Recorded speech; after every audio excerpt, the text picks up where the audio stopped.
Então, eu passo a palavra ao professor Paulo Barbosa. Muito bom dia a todos. Quero iniciar agradecendo ao Luiz Nassif pela oportunidade de estarmos aqui. Já tivemos no ano passado, exatamente nessa perspectiva, né, de revitalizar os debates sobre grandes temas nacionais, e energia, obviamente, é um deles.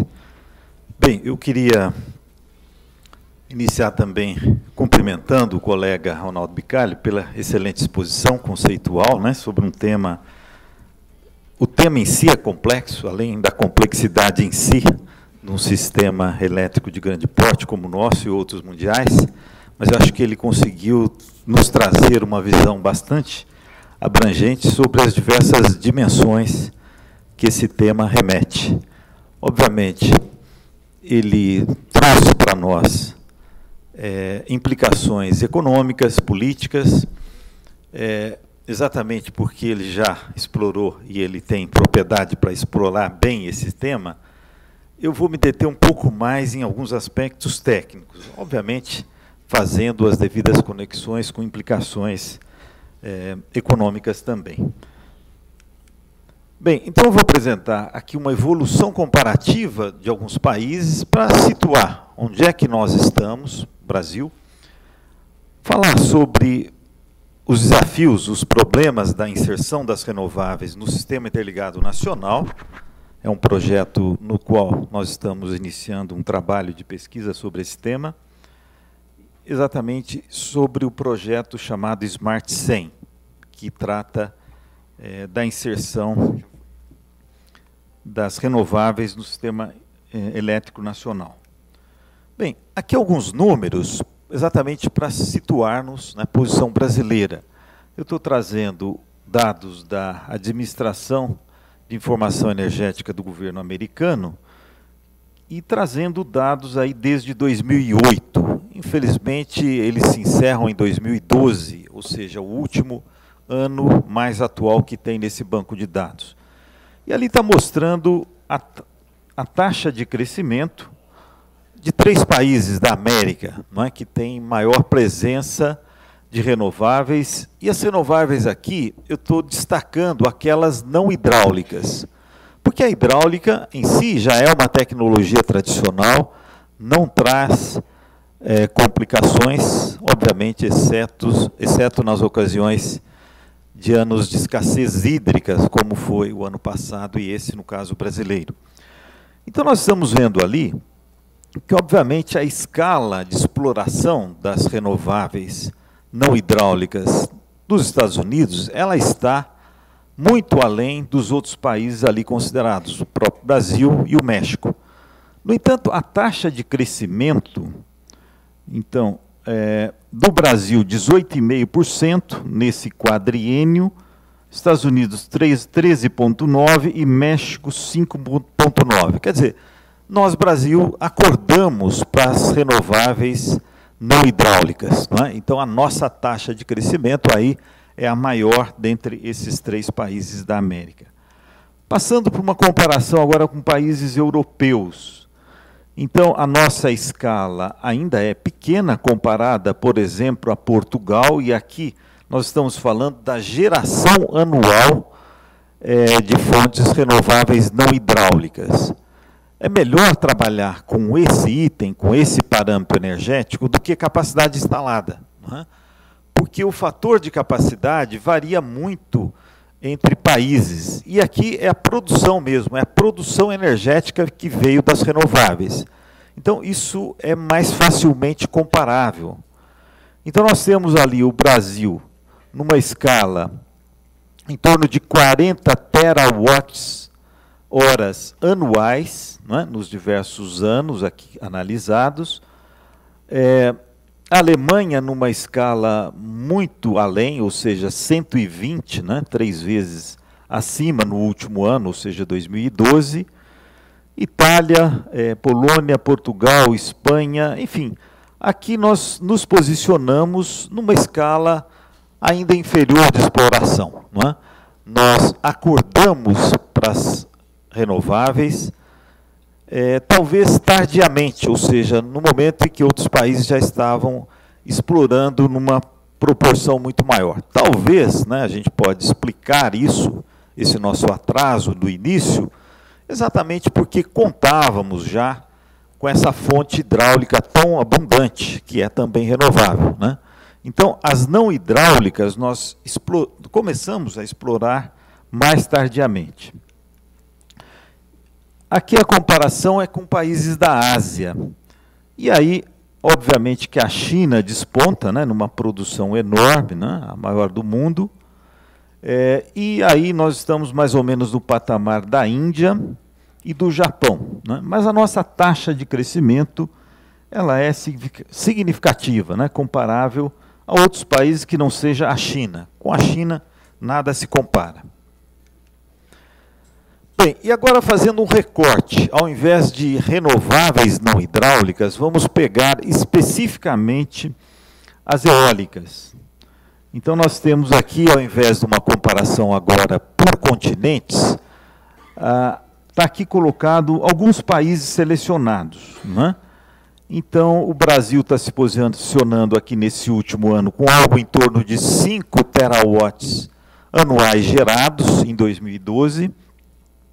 Isso é equivalente a alguns outros países, mas, por exemplo, fica bem aquém de Portugal, né? No entanto, a nossa taxa de crescimento também é significativa. Por quê? Porque a nossa base lá em 2008 era muito pequena, não é? Então é mais fácil crescer proporcionalmente se a base era bastante pequena do que outros países que já estavam em 2008 muito mais desenvolvidos com relação à exploração da eólica. Bem, aqui nós estamos sendo comparados nesse quadro com países de maior escala de produção. E aí o nosso pedacinho fica muito pequeno, né? Comparado, por exemplo, à produção da eólica dos Estados Unidos, da própria China, Alemanha, Espanha, enfim, aí realmente a nossa produção ela é bastante tímida, acanhada. Mas, novamente, a taxa do incremento, a taxa anual de crescimento, ela vem ganhando corpo. Bom, e aqui, finalmente, é a fração das renováveis não hidráulicas no total da matriz elétrica de cada um desses países. Então, esse número nos Estados Unidos atinge 5,7%, na Alemanha 20,8%, é bastante significativo esse número. Brasil 7,5%, Índia 3,4%, 3,1% China e 5% a média mundial. Isso no último ano de registro aí comparativo, ou seja, 2012.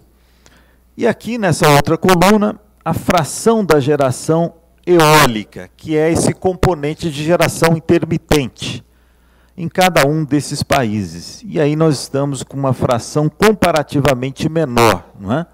0,9%.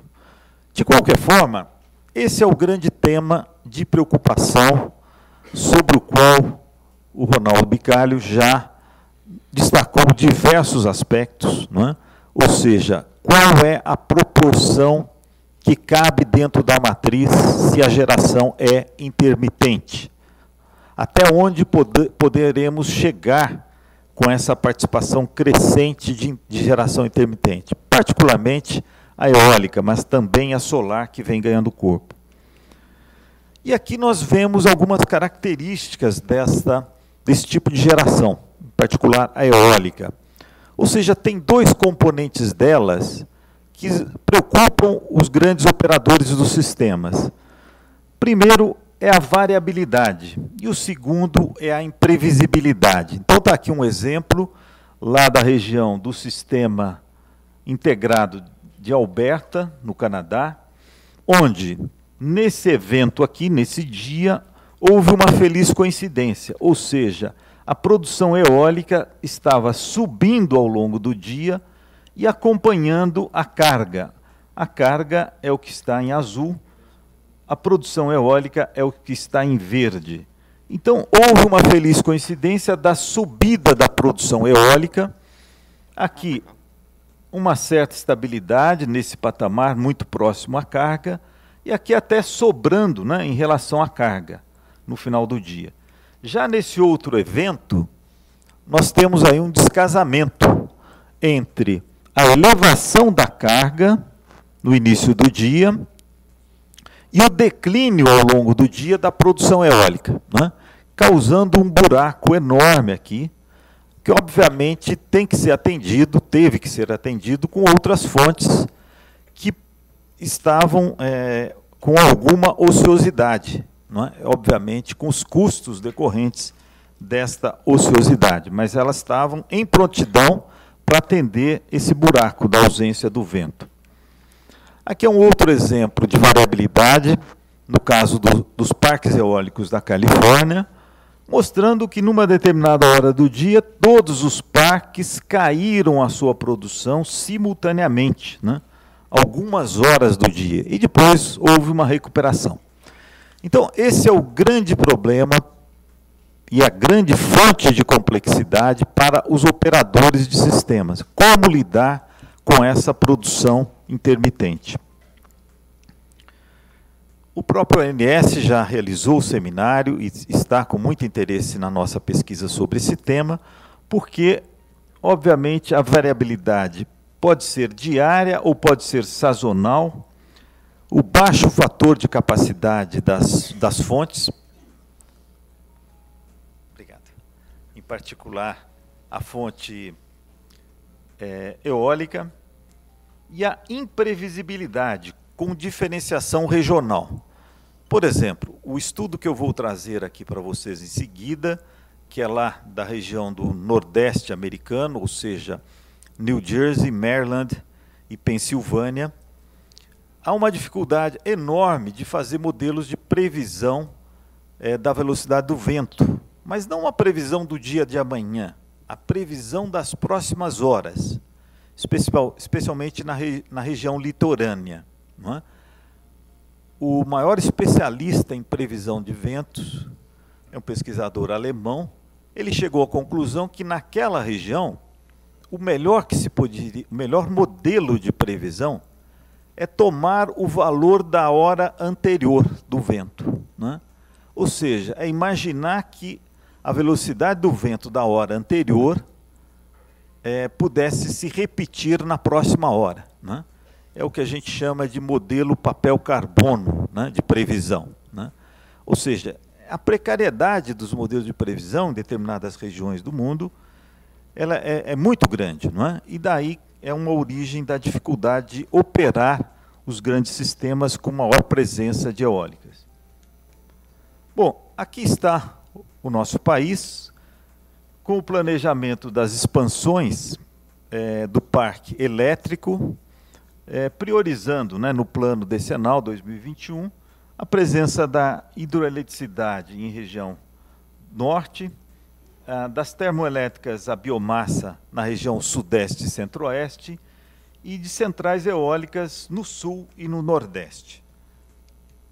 Aqui estão os valores, e convém destacar que, no caso da expansão eólica, haverá uma concentração regional, ou seja, daquilo que se planeja expandir, 65% vai ficar sediado aqui no Nordeste, os outros 35% lá no Sul. Aqui alguns números, né, já da previsão da capacidade instalada em 2016, no caso da eólica, atingindo já os valores de 2.490 megawatts instalados. Com a diversificação nos estados no Nordeste, com a Bahia concentrando aqui a maior quantidade, a maior capacidade instalada. Bem, o que se antevê de problemas diante dessa concentração regional, no Nordeste em particular? Pode haver uma redução significativa da inércia do sistema de potência. Quanto à reserva primária é essa que garante o controle da frequência, com baixa tolerância, né, e do nível de tensão. E também, devido a essa dificuldade, isso pode levar a um aumento das variações de frequência durante perturbações, excedendo aquilo que se considera limites operativos seguros. Então, o pessoal da Chesf, juntamente com a ANS, já está ciente de possíveis problemas com relação a esses dois aspectos. Como é que a energia das renováveis ela chega ao Brasil com maior intensidade nesse momento? Ela encontra o país com uma progressiva redução da entrada de hidroelétricas com reservatórios de maior porte, devido, obviamente, às restrições ambientais. Ela encontra também o país com uma necessidade de aumentos das térmicas, gás natural, carvão e nuclear, para a geração na base, ou seja, para buscar uma maior garantia de segurança energética, particularmente após esses 2 anos, né, de escassez hídrica extremamente severa. E também nós estamos com dificuldades no balanço da demanda instantânea, a demanda de pico, em relação à disponibilidade de geração. Então, tudo isso aí são fontes de complexidade adicional para a inserção das intermitentes.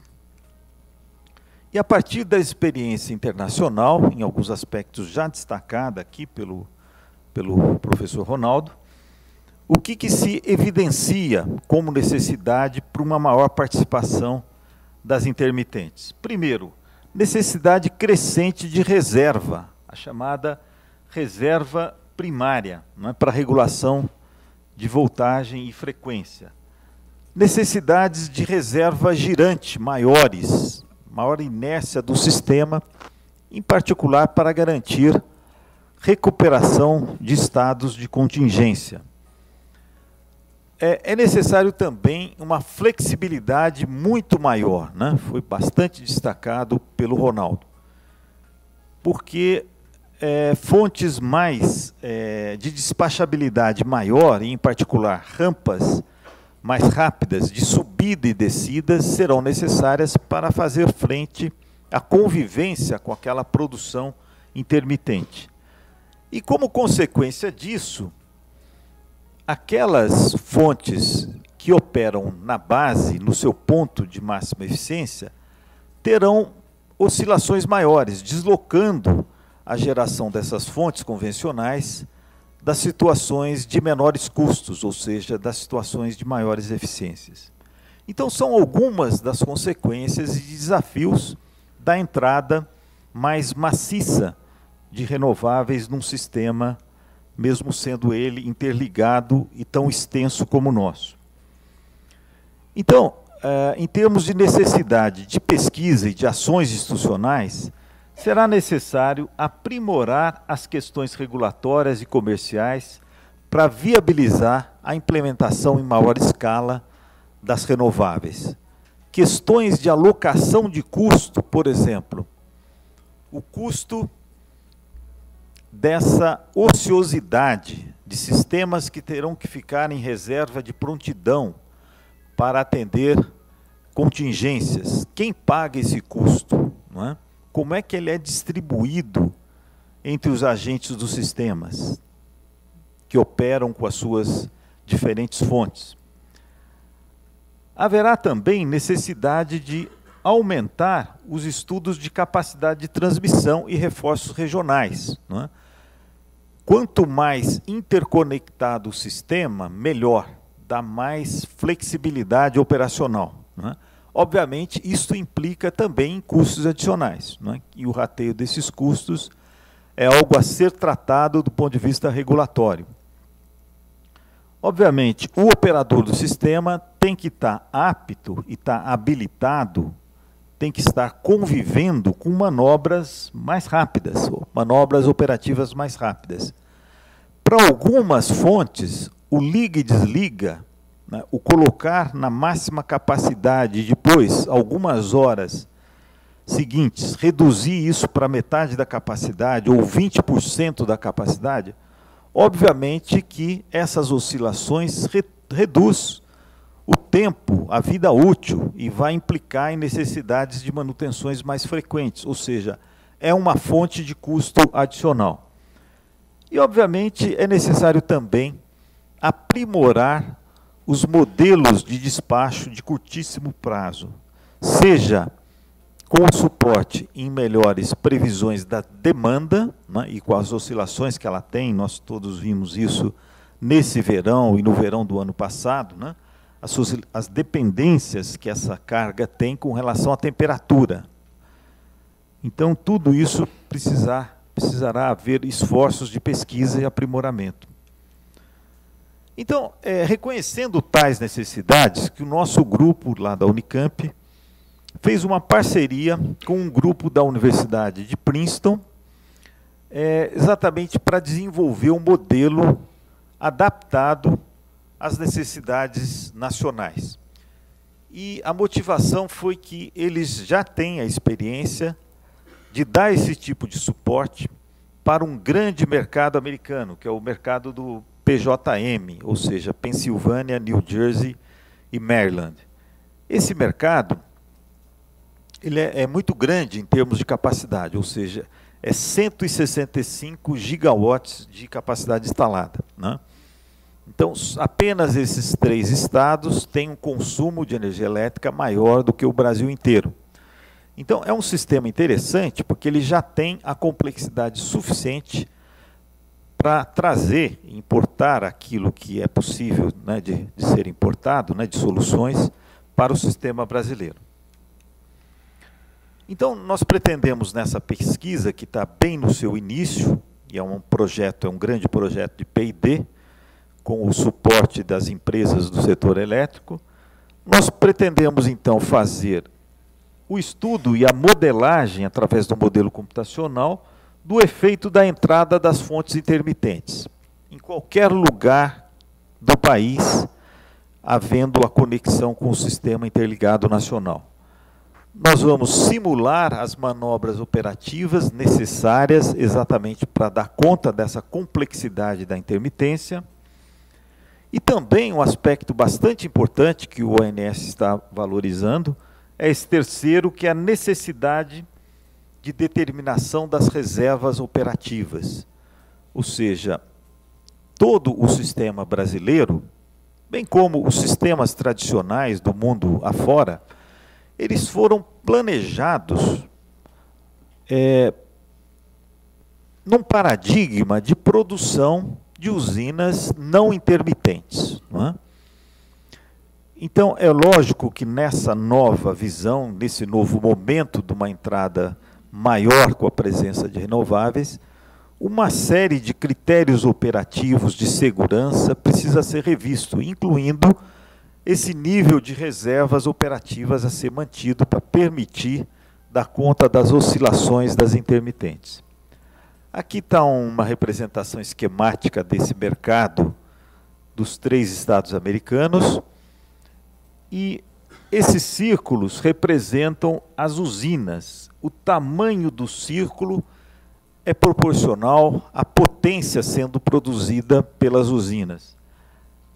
Essas aqui, num tom meio rosa, são as usinas térmicas nucleares, né, que tem bastante lá nessa região. E, obviamente, é uma representação esquemática dos circuitos, né, dos grandes troncos de transmissão. E o grande desafio desse projeto lá foi tentar avaliar o impacto que uma presença mais maciça de eólicas offshore, quer dizer, aqui na região litorânea, teria no sistema como um todo. E a ideia é realmente colocar plantas eólicas em alto mar de uma escala muito grande, ou seja, de tal maneira que a soma dessas plantas que estão sendo projetadas, esses parques eólicos offshore, seria alguma coisa em torno de 60 gigas, não é? Então, é mais ou menos 1/4 daquilo que está instalado, ou seja, uma entrada cuja presença da eólica seria da ordem de 25% do total instalado, né? Uma presença bastante grande.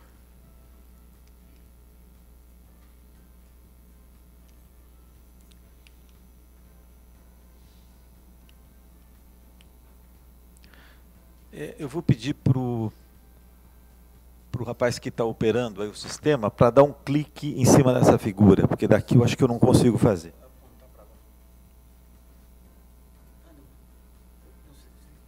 Eu acho que ele dando clique lá, aí eu consigo fazer a visualização que eu pretendo mostrar. É um clique, talvez o duplo clique, né? Acho que não está. Acho que, voltando, é a figura anterior. Acho que o clique aí fez ela avançar, mas a ideia seria mostrar como que a intermitência ela se transmite ao longo da rede, né? Ou seja, na medida que a gente tem a produção das eólicas pulsando, né, como se fosse um coração, né? É como se fosse uma grande bomba, né, um coração pulsando, e o fluxo de corrente elétrica circulando ao longo de todo aquele grande circuito hidráulico. Mas, desculpa, eu acho que não, a gente não conseguiu visualizar. Bom, indo adiante, nós temos ali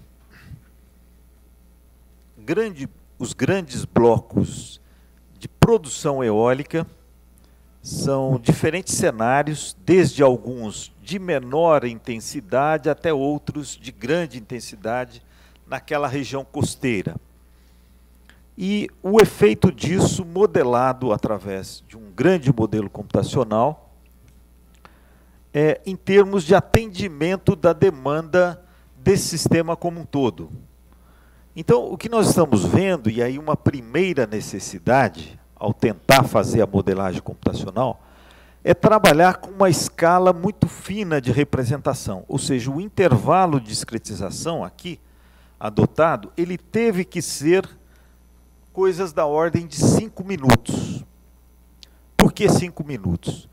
Porque muitas vezes o balanço entre oferta, produção de todo o sistema e demanda, se eu pego valores médios horários, essa conta fechava, não é? No entanto, quando abriu para uma escala intervalos de minutos, como por exemplo 5 minutos, aí o modelo consegue capturar as ausências de vento que não fecham a conta do atendimento da demanda.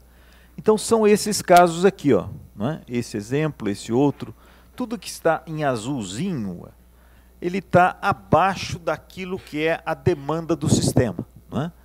E é claro que basta ter uma ausência e uma deficiência, ou seja, um déficit de 5 ou 10 minutos, se não tem oferta durante esses 5 ou 10 minutos, para causar uma perturbação no sistema, né?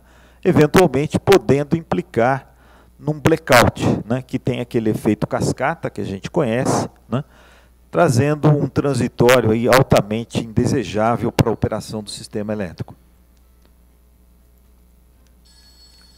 Bem, concluindo então, voltando ao grande tema aqui desse painel, não é?